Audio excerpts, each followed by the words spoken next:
उससे पहले रामावतार हुआ तो राम को हुए 8,19,70 साल हुए त्रेता ज्ञान में। तो ऐसे राम भी जन्म मरण के चक्र में आते हैं, कृष्ण भी जन्म मरण के चक्र में आता है। तो अपने आप को ही भूल जाता है, साधारण मनुष्य भूल जाता है कि कृष्ण वाली आत्मा ये सब 5,000 साल का वर्ल्ड ड्रामा कह रही है। तो बापू जी इसके साथ में एक और भी क्वेश्चन पूछ लूँ जो बहुत इंपॉर्टेंट है कि क्या शिव जो है, शिव आकारी, निराकारी और साकारी, क्या वो कोई मनुष्य आत्मा में प्रवेश कर सकते हैं?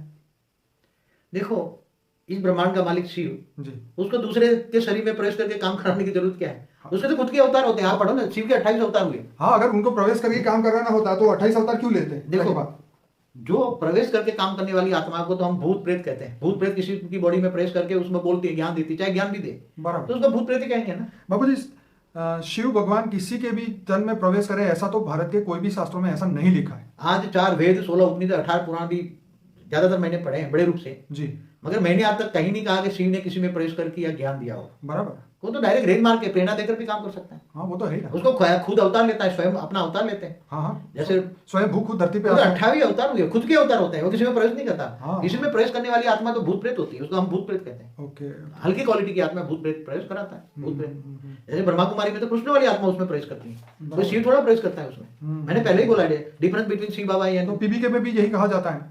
वो राम वाली आत्मा शंकर का पाठ बता रही है, तो वो कहता है शिव मेरे अंदर आता है। वो राम वाली आत्मा है, यहाँ कृष्ण वाली आत्मा कहता है शिव मेरे अंदर आता है। और यहाँ तो कहता है कंबाइंड है। क्या बाप दादा कंबाइंड, एक पल भी अलग नहीं होता। तो ज्ञान को ज्ञान सागर में डूबना चाहिए, विचार सागर मंथन करना चाहिए। हमारी सारी वीडियो देखें, difference between Shiv Baba and बेहद का बाप, तो बेहद की बुद्धि होगी तो बेहद के बच्चे होंगे तो बुद्धि चलेगी। बाकी जो हद वाली बुद्धि वाले होंगे इनकी बुद्धि में ये समझ में नहीं आएगा।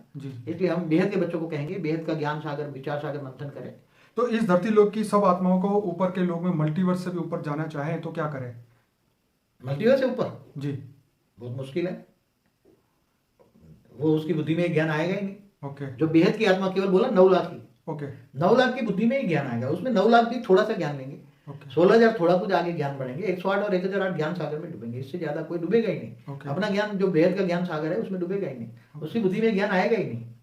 मल्टीवर्स, ज्यादातर मल्टीवर्स का ज्ञान समझ में आएगा जो मल्टीवर्स वाली आत्मा होगी, जो ऊपर से ग्रेट यूनिवर्स से आई है। मल्टीवर्स में हमारे समझो कि हमने वीडियो बनाई ना, ग्रेट 17, ग्रेट 15, G16 वाली कोई आत्मा हो जी, तो उसको समझ में आएगा मल्टीवर्स। बाकी इसको सबको मल्टीवर्स भी नहीं समझ में आएगा जी। इसलिए आत्मा की पहचान है ज्ञान। ज्ञान कहाँ तक हजम कर लेता है। आप किसी को लाख बार समझाओ तो भी वो ज्ञान नहीं सुनेगी। शिव के मंदिर सुबह उठते ही पहुंच जाएगी, समझ लोगे ये इस ब्रह्मांड का शिव की कैटेगरी, शिव की रचना है, बराबर। इससे आगे उसको ज्ञान समझ में नहीं आएगा। वो बेहद की आत्मा नहीं है, तो ऐसी आत्माओं को ज्ञान नहीं देना चाहिए जी, नौज देकर ज्ञान देना चाहिए। ऐसी आत्माओं को ज्ञान नहीं देना चाहिए जी।